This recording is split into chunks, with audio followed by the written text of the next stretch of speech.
प्रायोजक राम बंधू लोणचं, आता प्रत्येक जण जिंकेल.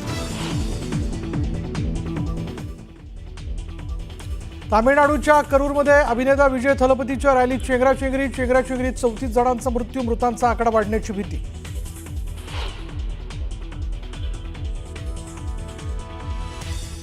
कुख्यात गुंड निलेश घायवळ बनावट पासपोर्टवर लंडनला पळाला. नगरमधील माजी मंत्र्याच्या नावाचा वापर करून बनावट पासपोर्ट बनवल्याची माहिती. शेतकऱ्यांना सरसकट कर्जमाफी आणि हेक्टरी 50,000ची मदत करा. पूरग्रस्तांना मदत देण्यासंदर्भात विशेष अधिवेशन बोलवा. उद्धव ठाकरेंची सरकारकडे मागणी. मराठवाड्यात पुन्हा पावसाचं थैमान. धाराशिव, हिंगोली, लातूर, नांदेडमध्ये जोरदार पाऊस. पूरग्रस्तांच्या अडचणी वाढल्या.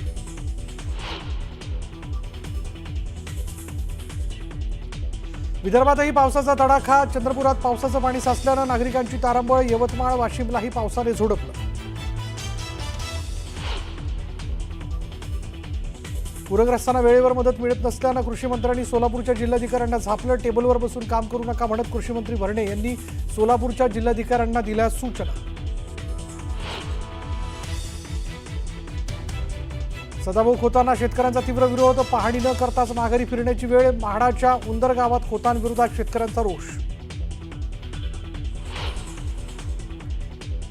दीपक बोराडीशी मुख्यमंत्र्यांची फोनवरनं चर्चा. धनगर समाजाला एसटी आरक्षण देण्याच्या मागणीसाठी बोराडींचं उपोषण सोडण्याची मुख्यमंत्र्यांची विनंती.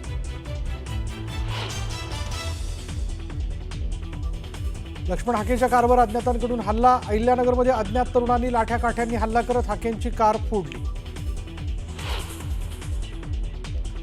आणि राष्ट्रीय स्वयंसेवक संघाचा शताब्दी सोहळा. 9,000हून अधिक स्वयंसेवकांचं पथसंचलन. मुख्यमंत्री फडणवीस, केंद्रीय मंत्री नितीन गडकरीही सोहळ्याला उपस्थित.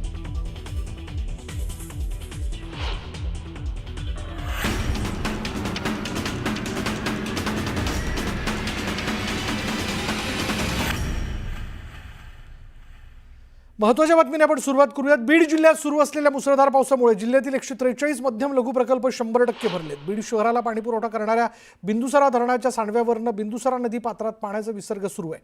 बिंदुसरा धरणातून ओसंडून वाहणारं पाणी आणि हिरवळीने दाटलेला बालाघाट डोंगराची ड्रोन दृश्य न्यूज 18 लोकमतवर आत्ता क्षणाला आपण बघताय. आणि ड्रोनच्या माध्यमातून घेतलेली दृश्य आपण बघतोय. बिंदुसरा धरण जे आहे ते आता दुथडीवरून वाहत आहे. बीड जिल्ह्यात मुसळधार पाऊस कोसळतोय, त्यामुळे धरणाचे दरवाजे देखील उघडण्यात आलेले आहेत. काही प्रमाणात विसर्ग केला जातोय आणि त्यामुळे आता वाहणारी ही नदी आपण पाहतोय. बिंदुसरा धरणाची दृश्य, आजूबाजूला दाटलेली ही सगळी हिरवळ आणि सुरू असलेला पाऊस. मधोमध दिसणारा हा महामार्ग देखील आपण बघू शकतो.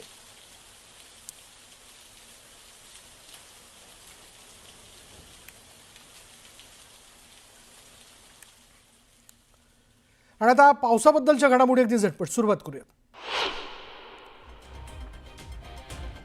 सातारा, सांगली जिल्ह्यातील नदीकाठच्या गावांना सतर्कतेचा इशारा देण्यात आला आहे. कोयना धरणातून दिवसभरात चौथ्यांदा पाण्याचा विसर्ग वाढवण्यात येणार आहे. धरणातून 30,000 क्युसेक्सने पाण्याचा विसर्ग सुरू करण्यात येणार आहे.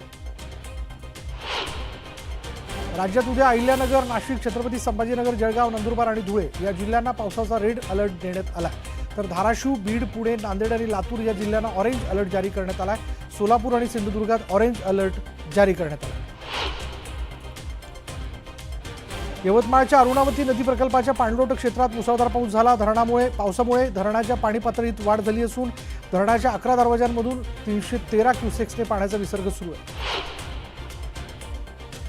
यवतमाळच्या अरुणावती प्रकल्पाचे 11 दरवाजे उघडलेत. अरुणावती धरण क्षेत्रात पाऊस पडत असल्यानं धरणातील पाण्याची पातळी वाढली. तब्बल 940.50 घनमीटर प्रति सेकंद इतकं पाणी अरुणावती नदीपात्रात सोडण्यात येतं.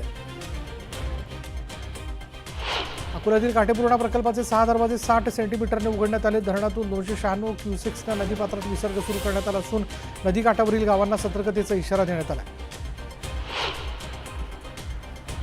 मुसळधार पावसामुळे कारंजा तालुक्यातील अडाण प्रकल्पाच्या पाणी पातळीत वाढ झाली. या प्रकल्पातील पाण्याची पातळी नियंत्रित ठेवण्यासाठी प्रकल्पाचे 5ही गेट 30 सेंटीमीटरने उघडण्यात आलेत. या गेटमधून 6,324 क्युसेक्सने अडाण नदीत पाण्याचा विसर्ग सुरू आहे. त्यामुळे नदीकाठच्या गावांना सतर्कतेचा इशारा देण्यात आला.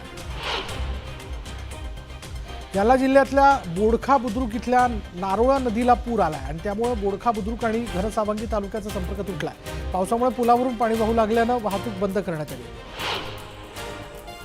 सिल्लोड शहरासह परिसरातील तालुक्यात काही ठिकाणी मुसळधार पाऊस सुरू आहे आणि सिल्लोड शहरासह तालुक्यातील घाट, नांद्रा, चारनेर, आमठाणा, बोरगाव बाजार त्याचबरोबर अभई आणि इतर भागात जोरदार पाऊस पडत असल्यानं परिसरातील लहान मोठ्या नदी नाल्यांना पूर आलाय। छत्रपती संभाजीनगर शहरासह ग्रामीण भागात जोरदार पाऊस झाला आहे। जोरदार पावसामुळे नागरिकांना अडचणींचा सामना करावा लागतो।